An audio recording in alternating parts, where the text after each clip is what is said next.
The freezing mist hangs heavy over the snow-covered pines of the Ardennes Forest on the morning of December 16, 1944. American soldiers of the First Army are resting in what they believe to be a quiet sector of the Western Front. The silence is profound and deceptive, masking the mechanical roar of hundreds of German Tiger and Panther tanks gathering just beyond the tree line. For weeks, the Allied intelligence reports have dismissed the possibility of a major counterattack through this rugged terrain, assuming the dense woods and narrow roads would make large-scale armor movement impossible. This assumption is about to be shattered by the sudden eruption of artillery fire that turns the white landscape into a chaotic inferno of mud and steel, catching the defenders completely unprepared. Adolf Hitler has gambled his final strategic reserves on one desperate roll of the dice in the West. His plan is to split the British and American Allied line and half-capture the vital port city of Antwerp and force a negotiated peace treaty that would allow him to focus solely on the Soviet Union in the East. The operation is code-named Wacht am Rhein, or Watch on the Rhine, and it relies entirely on the element of surprise and poor weather conditions to ground the superior Allied air forces. The German dictator believes that the alliance between the Western democracies and the Communist Soviet Union is fragile, and that a decisive blow here could shatter their resolve. The sheer scale of the offensive is staggering, with over 200,000 German troops and nearly 1,000 tanks massed in secret. The attack is spearheaded by the 6th Panzer Army in the north, led by Sepp Dietrich, and the 5th Panzer Army in the center under Hasso von Manteuffel. They strike across an 80-mile front, smashing into thin American lines held by weary divisions resting from previous battles and inexperienced troops who have never seen combat. The initial shock is overwhelming as communication lines are cut and confusion reigns supreme. American units are bypassed or surrounded as the German armor pushes relentlessly westward toward the Meuse River, hoping to cross it before the Allies can react. On the northern shoulder of the offensive, the 6th Panzer Army aims to seize vital roads and fuel dumps. However, they run into unexpected resistance at Elsenborn Ridge. Here, the American 2nd Infantry Division and the 99th Infantry Division dig in their heels, refusing to yield ground despite being outnumbered and outgunned. Their stubborn defense forces the German tanks into narrow bottlenecks, causing massive traffic jams that delay the entire timeline of the German advance. This heroic stand at Elsenborn Ridge is often overlooked, but it plays a crucial role in denying the Germans the quick breakthrough they desperately need to reach the port of Antwerp. Further south, a ruthless German spearhead known as Kampfgruppe Paper races through the American lines, leaving destruction in its wake. Led by Joachim Paper, this unit is equipped with the heaviest tanks and is tasked with the primary drive to the west. In their haste and brutality, they commit a horrific war crime near the town of Malmedy, where captured American soldiers are gunned down in a field. Word of the massacre spreads like wildfire through the American ranks, hardening their resolve.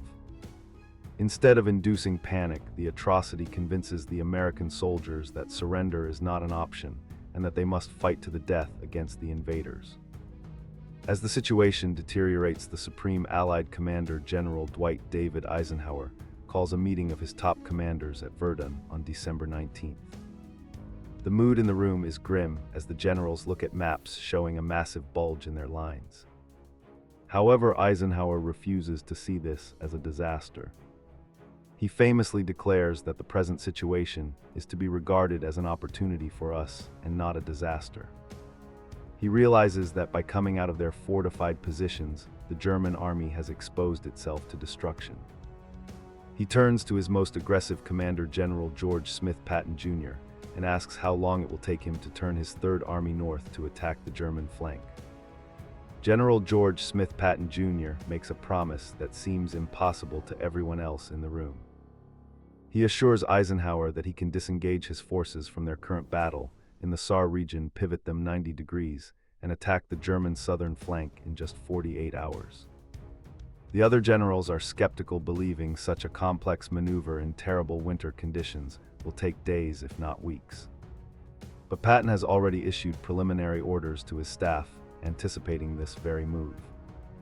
His Third Army begins a logistical miracle, moving tens of thousands of vehicles and troops over icy roads to strike at the relief of the beleaguered American forces. In the center of the German advance lies the critical road junction town of Bastogne. 7 main roads converge on this small Belgian market town, making it vital for the movement of German tanks and supplies. Recognizing its importance, the Allied command rushes the elite 101st Airborne Division to the town. The paratroopers arrive just ahead of the German vanguard, riding in open trucks through freezing temperatures. They quickly establish a defensive perimeter, but are soon completely surrounded by German forces. Without winter clothing and low on ammunition and medical supplies, the paratroopers prepare for a siege. The conditions inside the Bastogne perimeter are hellish. The temperature drops well below freezing, and the ground is so hard that digging foxholes is nearly impossible. Artillery fire rains down constantly on the defenders, who huddle in freezing cellars and shallow pits. The wounded suffer terribly as medical supplies run out and the field hospitals are overrun. Despite the desperate situation, the morale of the Screaming Eagles remains unbroken. They scavenge food and ammunition from abandoned vehicles and hold their ground against repeated German tank assaults. The town of Bastogne becomes a symbol of American defiance in the face of overwhelming odds. On December 22nd, a German delegation approaches the American lines at Bastogne under a white flag. They carry a typed message from the German commander demanding the honorable surrender of the encircled town to save the inhabitants from total annihilation.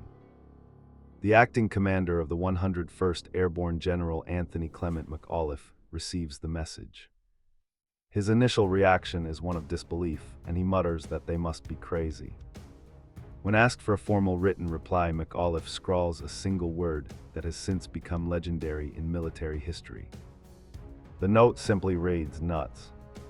The confused German officers ask for an interpretation and are told it means "go to hell." While Bastogne holds out, a different kind of threat emerges behind the Allied lines. A special German commando unit led by Otto Skorzeny initiates Operation Grafe. English-speaking German soldiers dressed in captured American uniforms infiltrate the rear areas to sow chaos and confusion. They switch road signs, cut telephone wires, and spread false rumors about the battle. Panic spreads as American military police set up checkpoints at every crossroad, asking trivia questions about baseball and movie stars to identify the imposters. Even General Omar Nelson Bradley is detained briefly because he answers a question about the capital of Illinois correctly as Springfield rather than the commonly mistaken Chicago. The weather remains the greatest ally of the German offensive. Thick fog and low clouds ground the massive Allied air fleets, preventing them from attacking the exposed German columns or dropping supplies to the besieged troops in Bastogne. General Patton, knowing that air support is critical for his counterattack, orders his chaplain to write a prayer for good weather. He demands a break in the clouds so that the fighter bombers can unleash their fury. On December 23rd, the skies miraculously clear. The sun rises over the snow-covered Ardennes, revealing the German positions to the pilots waiting on the runways in England and France. The roar of aircraft engines fills the sky as thousands of Allied planes launch into the air. C-47 transport planes drop tons of ammunition, food, and medical supplies to the defenders of Bastogne, who cheer as the colored parachutes drift down. Meanwhile, P-47 Thunderbolts and British Typhoons descend upon the German armored columns. The roads become graveyards for tanks and trucks as rockets and bombs tear through the stalled convoys. The German supply lines, already stretched to the breaking point, are decimated by the relentless air attacks. The tide of the battle begins to turn as the German advantage in armor is nullified by Allied air supremacy. On the ground, General Patton drives his Third Army relentlessly toward Bastogne. His tanks smash through the German flank, fighting village by village through the deep snow. The German resistance is fierce as they realize the danger of being cut off, but the momentum has shifted.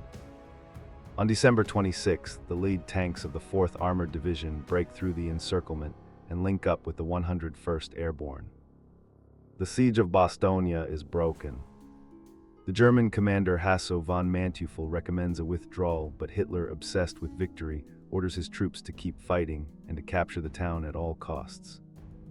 The fighting continues with savage intensity into January 1945.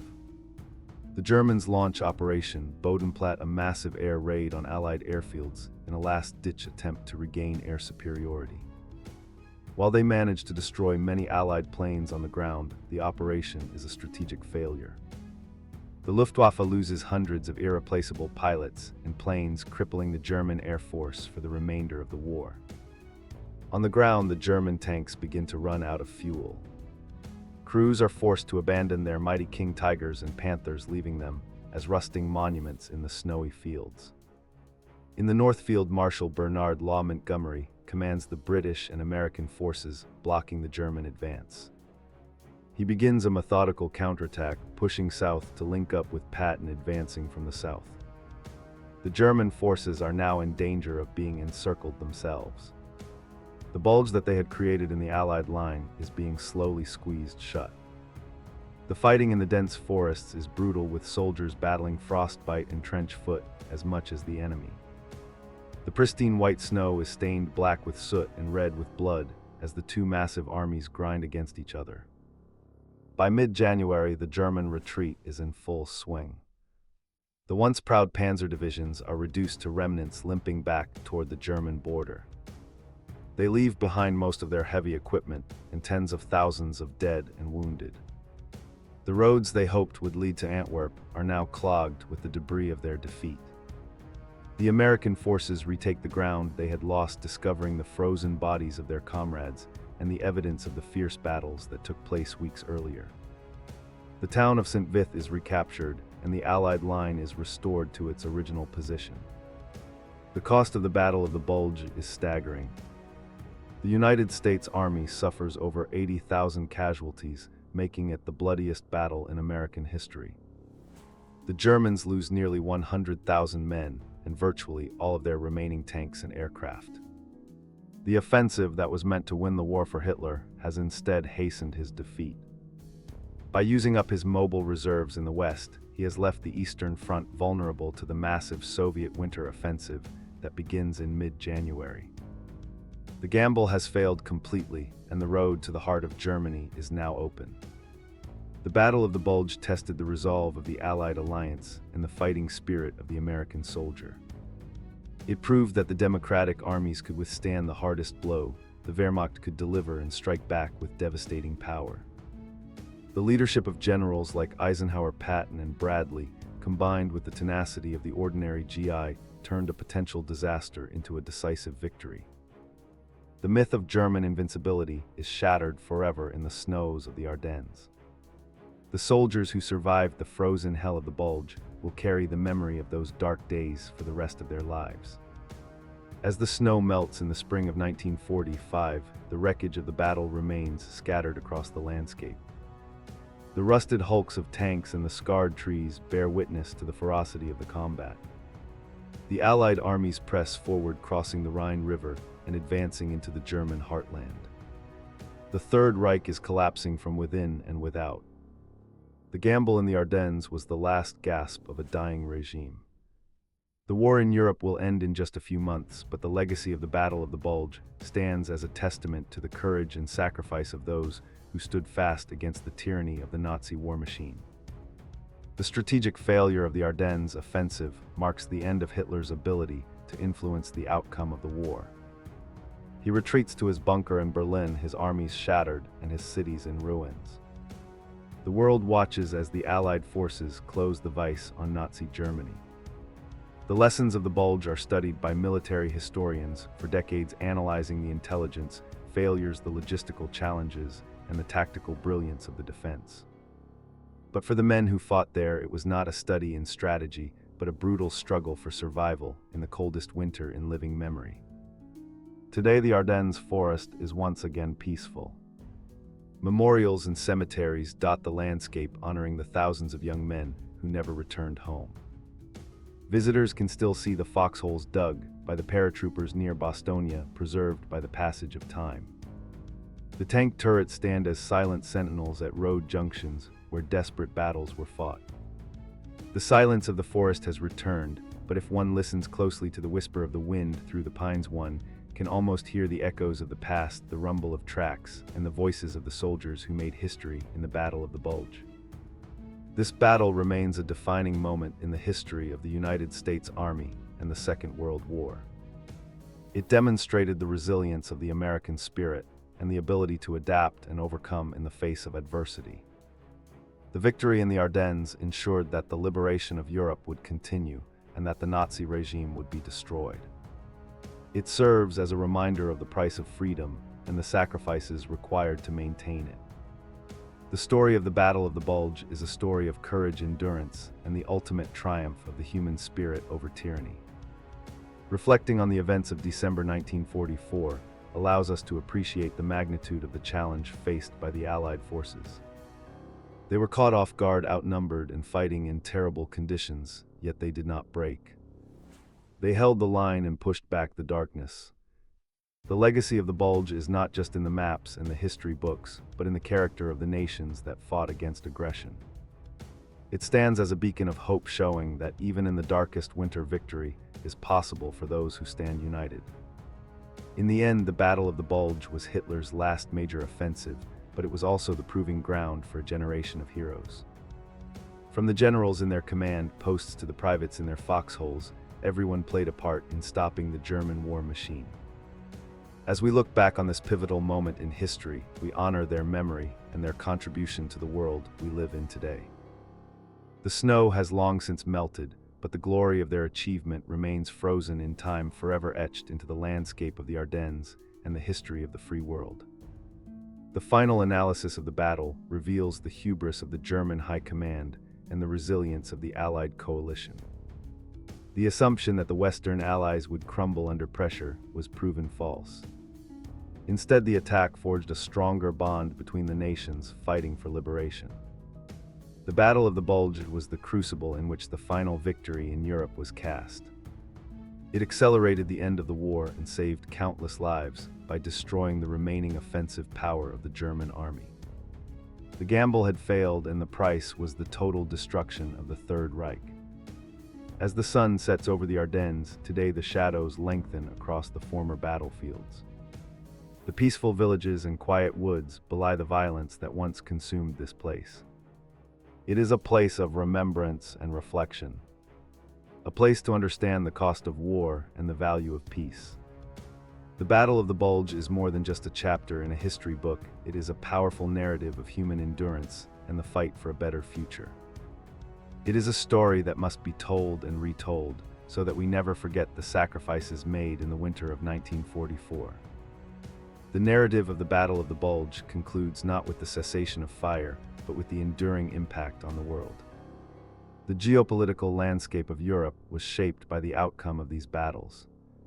The determination shown by the defenders of Bastogne and St. Vith sent a clear message that tyranny would not prevail.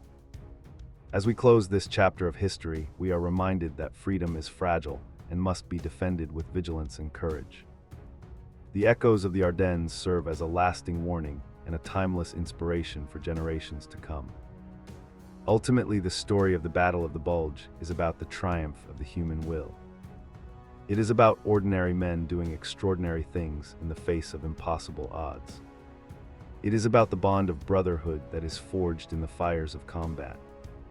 As we remember the soldiers who fought and died in the snows of Belgium, we acknowledge a debt that can never be fully repaid. We can only honor their memory by striving to build a world worthy of their sacrifice. The Battle of the Bulge stands as a monument to their bravery and a testament to the indomitable spirit of freedom. In the grand tapestry of World War II, the Battle of the Bulge shines as a moment of supreme crisis and supreme resolution. It was the moment when the outcome of the war in the West hung in the balance. The victory was not preordained, it was won with blood, grit, and determination. It is a reminder that history is not made by inevitable forces, but by the choices and actions of individuals. The soldiers who held the line in the Ardennes made a choice to stand and fight, and in doing so they changed the course of history forever. The winter of 1944 will always be remembered as the time when the world held its breath. The outcome of the Battle of the Bulge determined the fate of millions. Had the Germans succeeded, the war could have dragged on for years with unimaginable consequences. But they did not succeed because of the bravery of the men who stood in their way. The victory in the Ardennes was the beginning of the end for Nazi Germany. It was the breaking of the dawn after a long and dark night. The light of liberation that followed was purchased with the courage of the heroes of the Bulge. As we leave the snow-covered forests of the Ardennes, we carry with us the lessons of the past. We understand that peace is hard won and easily lost. We recognize the importance of vigilance and preparedness. And above all, we cherish the memory of those who gave their yesterdays for our todays. The Battle of the Bulge is a story of darkness and light, of despair and hope, of defeat and victory. It is a story that belongs to all of us, a shared heritage of courage that unites us across time and borders. The final echoes of the artillery have faded and the tanks have rusted away, but the spirit of the Battle of the Bulge lives on.